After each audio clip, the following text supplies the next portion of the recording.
आपके और हमारे इस YouTube चैनल पर मैं आपका हृदय से स्वागत करता हूँ।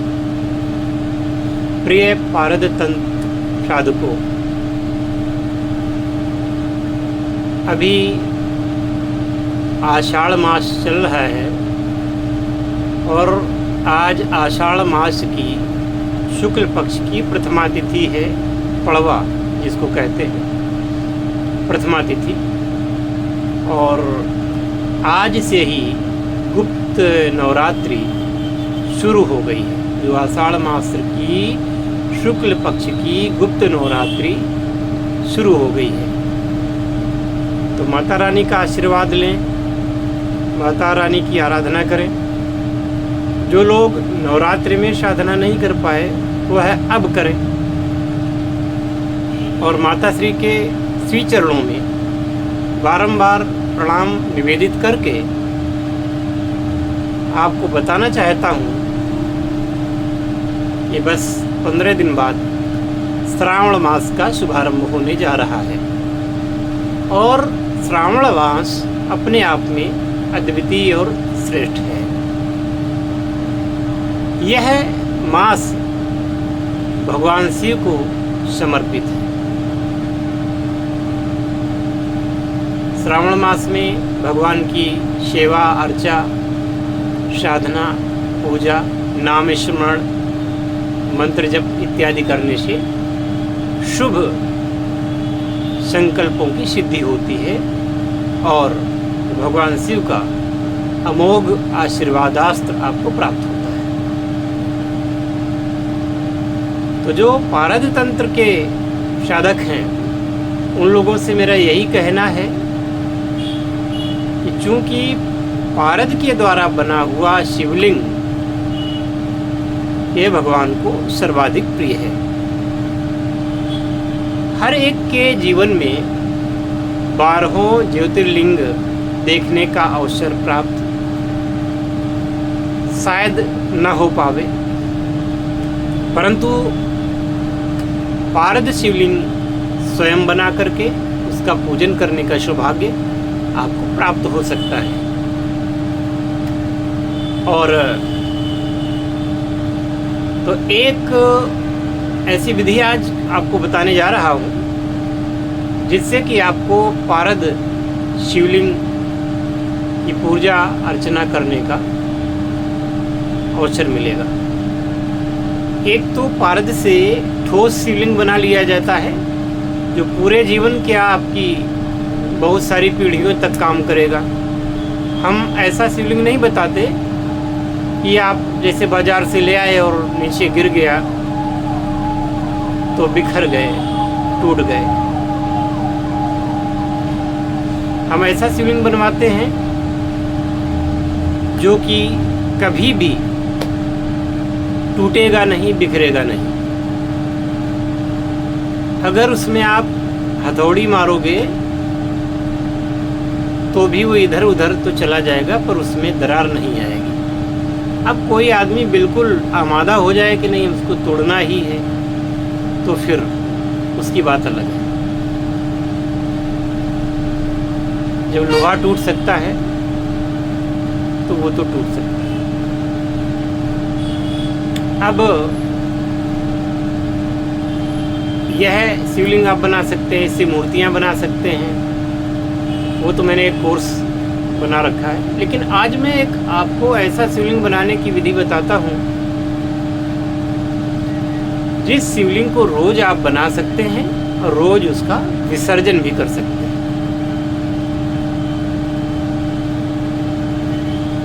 तो वह यह है, ऐसा शिवलिंग सबको ही बनावे और बना करके उसकी पूजा अर्चना करें। और जो शिवलिंग के रूप में आप जिस पारे की पूजा अर्चना कर चुके हो, ध्यान रखें फिर उस शिवलिंग को आपको वो उस पारे को रसायन के कार्य में नहीं लाना है। रसायन के कार्य में नहीं लाना है क्योंकि फिर उसको आपको कूटना पीसना पड़ेगा, रगड़ना पड़ेगा, जलाना पड़ेगा। तो ऐसा ना करें। जो शिवलिंग को आप पूजा के लिए लाए हैं बनाएंगे और उसको रोज विसर्जित भी कर सकते हैं, वह मैं आपको बताता हूँ। पारद को आप मोमिया बना लें, मोम जैसा, और मोम जैसा बनाने में बहुत ज़्यादा समय नहीं लगता। उससे शिवलिंग आप बना सकते हैं, नित्य प्रति बना सकते हैं पूजा करके। फिर उस शिवलिंग को, उसका स्वरूप आप मिटा भी सकते हैं, दोबारा बना सकते हैं, वह मोमिया ही रहेगा। तो उसको विसर्जन क्रिया कहेंगे। तो आप ऐसा करें कि शुद्ध पारा हो, जो डमरू यंत्र से उड़ाया गया हो, उसकी विधि मैंने वीडियो में बना रखी है, बता रखी है कि कैसे आप उसको उड़ाएंगे। वो क्रिया आप कर लें। ऐसा पारा आपके पास छोटा अगर शिवलिंग चाहिए तो 50 ग्राम, नहीं तो 100 ग्राम, आप 200 ग्राम का भी बना सकते हैं। तो वह पारद प्राप्त कर लें। तत्पश्चात उसे नींबू के रस में या धतूरे के रस में, हो सके तो काले धतूरे का रस हो, उसमें आप पका सकते हैं। किसी बीकर में, किसी शीशी में।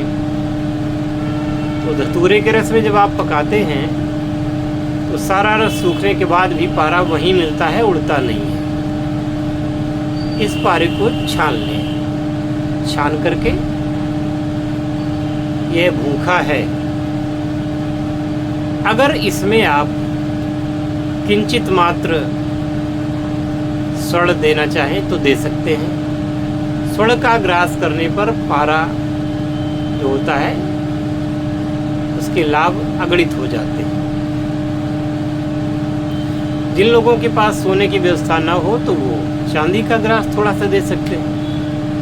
वो चांदी का ग्रास और सोने का ग्रास कैसे देंगे वो मैंने पहले वीडियो में बता रखा है ना, कि कैसे चांदी को आप पाउडर बनाएंगे, सोने को पाउडर बनाएंगे, फिर वो पारे के साथ उसको ऐसा कर सकते हैं। अब आपको क्या करना है, आपको इस पारे को, चूंकि भगवान शिव तांबेश्वर भी कहे गए, इसमें तांबा खिलाना है।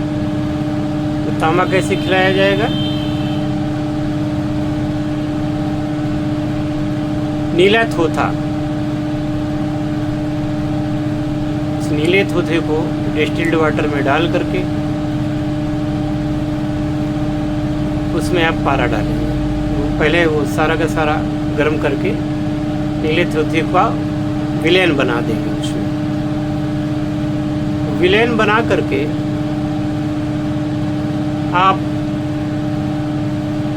या तो उसमें फिर लोहे का टुकड़ा डाल दीजिए, तो उसके ऊपर आपका तांबा बैठेगा, और तांबा बहुत ही बारीक शक्ल में होगा, बिल्कुल डस्ट जैसा होगा।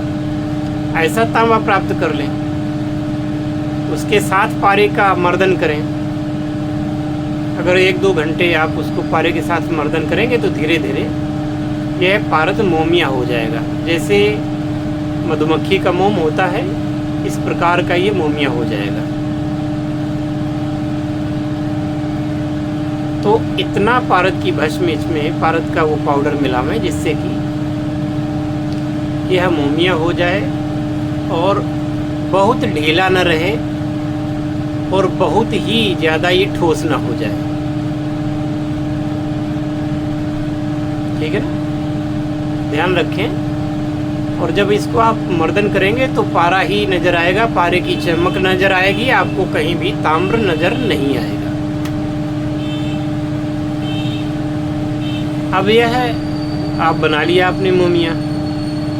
इससे मनोवांछित आकार में शिवलिंग बना लें। आप चाहें तो शिवलिंगम बना लें, या आप चाहें तो अर्घायुक्त शिवलिंग बना लें, बन जाएगा। उन शिवलिंग की पूजा करें।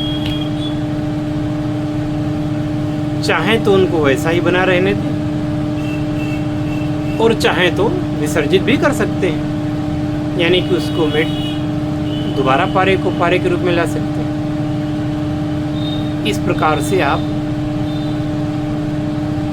इतना पारा आप शिवलिंग बना के रख लें और इस शिवलिंग का हमेशा सालों साल काम आएगा, कोई खराब नहीं होना है। बस जब काम में न लाएं उस समय लाल रंग की कांच की शीशी में रख दिया करें, बस आपका काम हो गया। तो आशा ही नहीं पूर्ण विश्वास है कि आप लोग इस विधि से शिवलिंग निर्माण करके पूरे सावन भर या आगे भी पूजा करते रह सकते हैं। जय शिव शंकर, जय भोलेनाथ, हर हर महादेव।